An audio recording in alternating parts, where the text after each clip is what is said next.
ఉమ్మడి ఆదిలాబాద్ జిల్లాలో జైనత్ మండలంలోని తీర్ణం బ్రిడ్జ్ను నేషనల్ హైవే అథారిటీ మరియు ఎంపీ నగేష్, ఎమ్మెల్యే పాయల్ శంకర్ పరిశీలించారు. ఈ బ్రిడ్జిని యుద్ధ ప్రాతిపదికన పూర్తి చేయాలని కోరారు.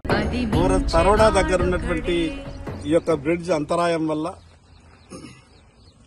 ప్రజలకు రాకపోకలకు తీవ్రంగా ఇబ్బంది ఉన్నది.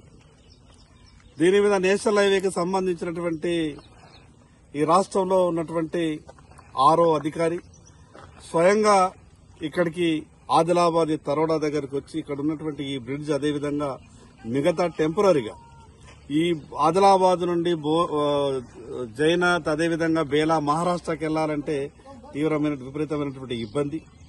మరి దీన్ని ఏ రకంగా అయినా అధిగమించాలా, మిగతా పనులన్నీ కూడా పూర్తి కావాలంటే సంవత్సరం రైతుది కాబట్టి టెంపరీగా మీరు ఏం చేయగలుగుతారనేది ఆ విధంగా గౌరవ పార్లమెంటు సభ్యులు నగేష్ గారు మేము హైదరాబాద్కి వెళ్లి ఆర్ఓ గారిని సంప్రదించిన తర్వాత ఆర్ఓ గారు అదేవిధంగా ఎస్సీ గారు, ఈ గారు, డి గారు వాళ్ళంతా కూడా స్వయంగా రావడం యుద్ధ ప్రాతిపాదిక మీద ఏ రకంగానైతే మిలిటరీలో బేలీ బ్రిడ్జ్ అనేది ఎమర్జెన్సీలో వాడతారో ఆ టెక్నాలజీ వాడైనా